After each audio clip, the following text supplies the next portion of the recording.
নমস্কাৰ বন্ধুসকল, স্বাগতম জনাইছোঁ মোৰ চেনেল কেৰিয়াৰলৈ।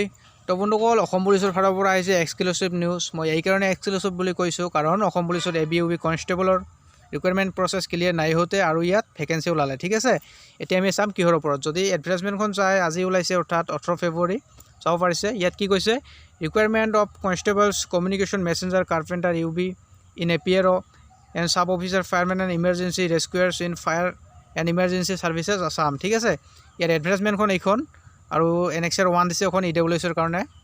তাৰপিছত ইয়াত তলত চাব পাৰিছে application portal link will be live from 25 February. হয় বন্ধুসকল, 25 তাৰিখৰ পৰা আপোনালোকৰ 15 মাৰ্চ পৰ্যন্ত ইয়াৰ অনলাইন এপ্লাই চলিব, যিটো নতুনকৈ ভেকেঞ্চি আহিল। ঠিক আছে, তো ফুল ইনফৰমেশ্যনৰ কাৰণে ভিডিঅ'খন সম্পূৰ্ণকৈ চাওক। তো বন্ধুসকল, আৰু এটা ৰিকুৱেষ্ট থাকিল, যদি চেনেলটো ছাবস্ক্ৰাইব কৰি লোৱা নাই প্লিজ ছাবস্ক্ৰাইব কৰি ল'ব এণ্ড বেল আইকনটো প্ৰেছ কৰিব। ঠিক আছে, বলক এতিয়া ভিডিঅ'খন আৰম্ভ কৰোঁ। তো বন্ধুসকল, এইখন হৈছে ইয়াৰ অফিচিয়েল এডভাৰটাইজমেণ্ট। ঠিক আছে, ইয়াত কি কৈছে, আপোনালোকৰ অনলাইন এপ্লিকেশ্যন ষ্টাৰ্ট হ'ব 25 ফেব্ৰুৱাৰীৰ পৰা আৰু লাষ্ট ডেট হৈছে 15 মাৰ্চ। ঠিক আছে, তলত আমি চাম কি কৈছে। ইয়াত তলত যদি চাই, ইয়াত কৈছে there will be no' application fees, অৰ্থাৎ ইয়াত এপ্লিকেশ্যন ফিজ বিচৰা নাই।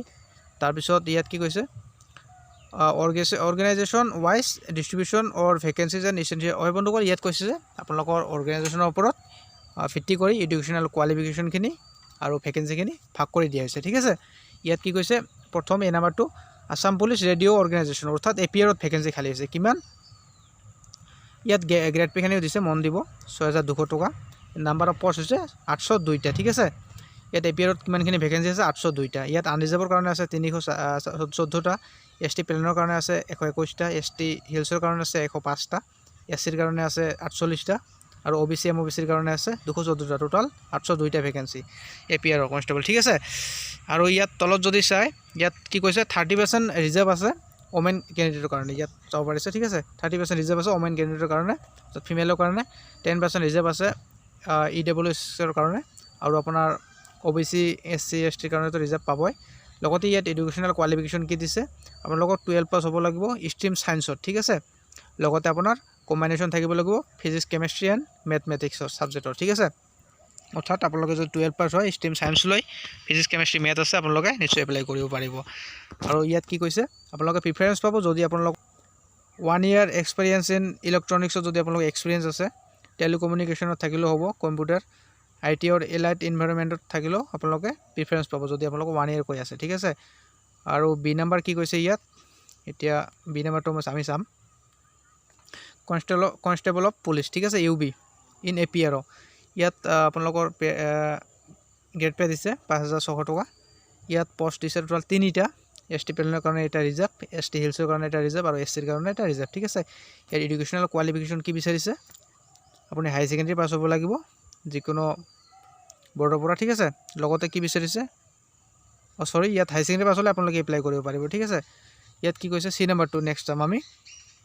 চি নাম্বাৰটা কি কৈছে, আপোনাৰ কনষ্টেবল অফ পুলিচ মেছেঞ্জাৰ। ঠিক আছে, ইয়াত গ্ৰেড পেটো দিছে 5000 টকা। নাম্বাৰ অফ পষ্ট দিছে আপোনালোকৰ 7টা। ইয়াত 3টা ৰিজাৰ্ভ আছে, ST প্লেনৰ কাৰণে, ST হিলছৰ কাৰণে আছে এটা ৰিজাৰ্ভ, আৰু OBC MOBCৰ কাৰণে আছে 3টা ৰিজাৰ্ভ, টোটাল 7টা পষ্ট আছে। ঠিক আছে, তাৰপিছত ইয়াৰ এডুকেশ্যনেল কোৱালিফিকেশ্যনখিনি যদি আপোনালোকে চাই, ইয়াত কি কৈছে, আপুনি মেট্ৰিক পাছ হ'লে ইয়াৰ কাৰণে এপ্লাই কৰিব পাৰিব, কিন্তু আপোনালোকৰ LMV বা MMV চাৰ্টিফিকেট লাগিব, অৰ্থাৎ ড্ৰাইভিং লাইচেঞ্চ। ঠিক আছে, আৰু ডি নাম্বাৰ পষ্টটো যদি চাই, কি কৈছে ইয়াত, কনষ্টেবল অফ পুলিচ কাৰ্পেণ্টাৰ। ইয়াত গ্ৰেড পে দিছে 5000 টকা। ইয়াত নাম্বাৰ অফ পষ্ট মাত্ৰ এটা আছে আৰু এইটো STৰ কাৰণে ৰিজাৰ্ভ আছে। ইয়াৰ কাৰণে আপোনালোকে মেট্ৰিক পাছ হ'লে এপ্লাই কৰিব পাৰিব, কিন্তু আপোনালোকৰ ITI লাগিব। ঠিক আছে, এতিয়া আমি তলত কি কৈছে, ফায়াৰমেন যিটো কৈছে এইটো চাম। ঠিক আছে, ফায়াৰ এণ্ড ইমাৰ্জেঞ্চি ছাৰ্ভিচ। ঠিক আছে, ইয়াত টোটাল 3টা পষ্ট আছে। এইটো হৈছে আপোনালোকৰ চাব অফিচাৰৰ কাৰণে, চাব অফিচাৰ। ইয়াত আপোনাৰ গ্ৰেড পে দিছে 6200 টকা। ইয়াত আপোনালোকে 12 পাছ হ'লে এপ্লাই কৰিব পাৰিব, কিন্তু আপোনালোকক ফিজিক্স কেমেষ্ট্ৰি আৰু মেথমেটিক্স ছাবজেক্ট থাকিব লাগিব। ঠিক আছে, এইটো হৈছে আপোনালোকৰ চাব অফিচাৰৰ। ইয়াত 3টা পষ্ট আছে টোটাল।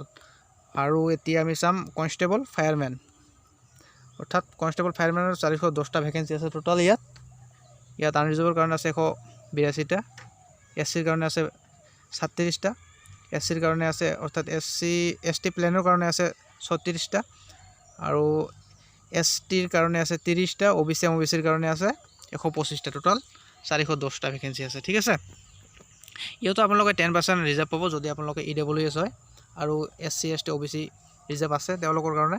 আৰু ইয়াত যদি চাই ইমাৰ্জেঞ্চি ৰেস্কিউৰ অৰ্থাৎ আপোনালোকৰ SDRF যেটো হয় এইটো ঠিক আছে ইয়াত আপোনালোকৰ গ্ৰেড পে 5000 টকা দিছে ইয়াত আপোনালোকে ভ্যাকেন্সিখিনি চাব আনৰিজাৰ্ভৰ কাৰণে 14টা SCৰ কাৰণে 10টা ST প্লেনৰ কাৰণে 8টা ST হিলছৰ কাৰণে 10টা আৰু OBCৰ কাৰণে 15টা টোটাল 57 অৰ্থাৎ 7টা 9টা ইয়াত আপোনালোকে 10% ৰিজাৰ্ভ পাব আৰু ইয়াত কোৱালিফিকেশ্যনখিনি কি কৈছে আপোনালোকে মন দিব ইমাৰ্জেঞ্চি ৰেস্কিউৰ অৰ্থাৎ SDRF আৰু আপোনালোকৰ ফায়াৰমেন কনষ্টেবলৰ কাৰণে এডুকেশ্যনাল কোৱালিফিকেশ্যনখিনি কি কৈছে ইয়াত আপোনালোকে 12 পাছ হ'ব লাগিব স্ট্ৰীম সায়েন্স লৈ ঠিক আছে ইয়াত কোনো সাবজেক্টটো বিচৰা নাই ঠিক আছে স্ট্ৰীম সায়েন্স লৈ আপোনালোকে এপ্লাই কৰিব পাৰিব আৰু তলত যদি চাই ইয়াত কি কৈছে ফায়াৰমেনৰ কাৰণে আৰু ইমাৰ্জেঞ্চি ৰেস্কিউৰৰ কাৰণে আপোনালোকৰ ওমেনৰ কাৰণে ভ্যাকেন্সি নাই ঠিক আছে অনলি মেল ইয়াত এপ্লাই কৰিব পাৰিব নেক্সট ইয়াত আমি চাম ভ্যাকেন্সিখিনি ডিস্ট্ৰিক্ট ওয়াইজ আপোনালোকে নিজৰ ডিস্ট্ৰিক্টখিনি চাই ল'ব কিমানখিনি ভ্যাকেন্সি আছে মোৰ ডেসক্ৰিপচন বক্সত ইয়াত লিংক দিয়া থাকিব ঠিক আছে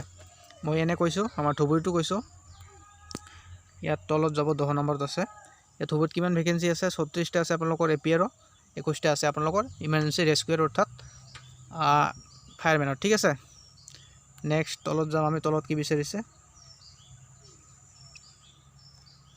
আপোনালোকৰ ন্যাশনালিটি বিচাৰিছে আপোনালোকে ইণ্ডিয়ান সিটিজেন হ'ব লাগিব আপোনালোকে এজখিনি চাব ঠিক আছে আপোনালোকে যদি সাব অফিচাৰত এপ্লাই কৰে আপোনালোকৰ এজ 20 পৰা 24 বছৰত হ'ব লাগিব অৰ্থাৎ আপোনালোকৰ 1996 পৰা 1/1/2000 ভিতৰত জন্ম হ'ব লাগিব লগতে আপোনাৰ SC ST আৰু OBC কাৰণে কিন্তু এই সিলেকশন পাব ঠিক আছে আৰু যদি আপোনালোকে APRO বা ফায়াৰ এণ্ড ইমাৰ্জেঞ্চি সাৰ্ভিসৰ যেটো আপোনাৰ কনষ্টেবল আছে ফায়াৰ সাৰ্ভিসৰ ইয়াত যদি এপ্লাই কৰি বিচাৰে আপোনালোকৰ 18 বছৰৰ পৰা 25 বছৰ বয়স হ'ব লাগিব ইয়াত কি বেছে 1995 ৰ পৰা 2002 ৰ ভিতৰত জন্মগ্ৰহণ কৰিব লাগিব ঠিক আছে লগতে আপোনালোকৰ SC ST আৰু OBC খানি এই সিলেকশন নিশ্চয় পাব ইয়াত মই এই সিলেকশনখিনি কথাখিনি কলো ইয়াত 5 বছৰ পাব SC ST আৰু 3 বছৰ পাব OBC ঠিক আছে নেক্সট তলত যদি চাই ইয়াত ফিজিক্যাল স্ট্যান্ডাৰ্ড হাইট চেষ্ট আপোনালোকৰ ABUB যেনেকৈ ইয়াত সেম দিছে 162 মেলৰ কাৰণে 154 ফিমেলৰ কাৰণে যদি OBC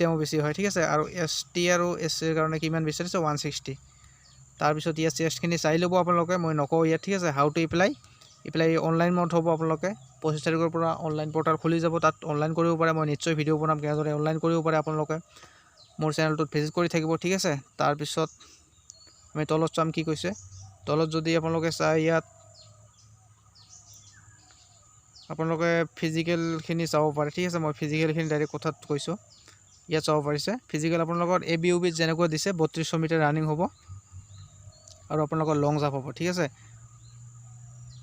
ইয়াত চাব পাৰিছে কি কৈছে ফিজিক্যাল এফিচিয়েন্সি টেষ্ট 40 মাৰ্কৰ হ'ব আপোনালোকৰ আৰু লং জাম্প হ'ব আৰু ৰানিং হ'ব মেলৰ কাৰণে 3200 মিটাৰ ঠিক আছে 14 মিনিট থাকিব আৰু লং জাম্প কি কৈছে ইয়াত আপোনালোকৰ 335 সেন্টিমিটাৰ ইতিনিটা চান্স দিব আৰু ফিমেলৰ কাৰণে আপোনালোকৰ 1600 মিটাৰ ৰেষ্ট দিছে ইয়াত মাৰ্কখিনি আপোনালোকে চাই ল'ব PDF খন ডাউনলোড কৰি ঠিক আছে মোৰ ডেসক্ৰিপচন বক্সত থাকিব তাৰ পিছত ফিমেল ক্যান্ডিডেটৰ কাৰণে ইয়াত চাই ল'ব পাৰে ইয়াত দিছে আপোনালোকৰ 8 মিনিট সময় থাকিব 1600 মিটাৰ দিব লং জাম্প দিব 244 সেন্টিমিটাৰ তিনিটা চান্স দিব ঠিক আছে মাৰ্কখিনি আপোনালোকে চাই ল'ব মোৰ ডেসক্ৰিপচন বক্সত লিংক থাকিব ইয়াৰ তো বন্ধুসকল সৰুতে ইনফৰমেশন আছিল আশা কৰো ভিডিঅ'খন ভাল লাগিলে লাইক শেয়াৰ কমেন্ট কৰিব নিশ্চয় আৰু এটা কথা মন দিব বন্ধুসকল ইয়াত আপোনালোকৰ ফিজিক্যাল প্ৰথমত আপোনাৰ 40 মাৰ্কৰ হ'ব ঠিক আছে প্লাস আপোনাৰ 10 মাৰ্ক এক্সট্ৰা থাকিব ঠিক আছে এক্সট্ৰা কালিকুলাৰৰ ভিতৰত আৰু লাষ্টত আপোনালোকৰ 50 মাৰ্কত ৰিটেন হ'ব অৰ্থাৎ টোটাল 100 মাৰ্কৰ হ'ব সিলেকশন প্ৰসিডিউৰ ABUB যেনেকৈ সেম এটো হ'ব ইয়াত আমি এক্সট্ৰা কালিকুলাৰ খানি চাম এক্সট্ৰা কালিকুলাৰত কি কৈছে আপোনালোকৰ যদি 45% ৰ পৰা 59% থাকে 2 মাৰ্ক পাব 60% ৰ পৰা 74% থাকিলে 3 নম্বৰ আৰু 75% এবভ থাকিলে 5 নম্বৰ পাব ঠিক আছে NCC ABC থাকিলে আপোনালোকে মাৰ্ক পাব এখিনি চাই ল'ব হোম গাৰ্ড থাকিলে মাৰ্ক পাব তাৰ পিছত আপোনালোকৰ স্পৰ্টছ থাকিলে মাৰ্ক পাব তাৰ পিছত আপোনালোকৰ কম্পিউটাৰ যদি থাকে এটো নম্বৰ পাব ঠিক আছে মই এখিনি কৈ দিলো ইয়াত চাব পাৰিছে আপোনালোকে মাৰ্কস ইয়ে চাব পাৰিছে 40 মাৰ্কস থাকিব আপোনালোকৰ ফিজিক্যাল তাৰ পিছত ৰিটেন টেষ্টত 50 থাকিব আৰু 10 মাৰ্ক থাকিব এক্সট্ৰা অৰ্থাৎ টোটাল আপোনালোকৰ 100 মাৰ্কৰ ঠিক আছে তো বন্ধুসকল এখিনি হৰুতে ইনফৰমেশন আছিল আশা কৰো ভিডিঅখন ভাল লাগিল লাইক শেয়াৰ কমেন্ট কৰিব নিশ্চয় শেয়াৰ কৰিবলৈ নাপাহৰিব শেয়াৰ কৰিলে নিশ্চয় কৰবা হেল্প হ'ব ঠিক আছে তো বন্ধুসকল ইয়াত কম্পিউটাৰ মাৰ্কখিনি কথা কৈছে আপোনালোকৰ MCA থাকিলে 5 মাৰ্ক BCA থাকিলে 4 নম্বৰ তাৰপিছত 2 বছৰীয়া ডিপ্ল'মা থাকিলে 3 নম্বৰ, 1 ইয়াৰ ডিপ্ল'মা থাকিলে 2 নম্বৰ আৰু ছমহীয়া থাকিলে 1 নম্বৰ পাব। ঠিক আছে বন্ধুসকল, আপোনালোকৰ ABUBৰ নিচিনা সেম প্ৰচেছ হয়। তো আপোনালোকৰ ধন্যবাদ থাকিল ভিডিঅ'খন চোৱাৰ বাবে। জয় আই অসম।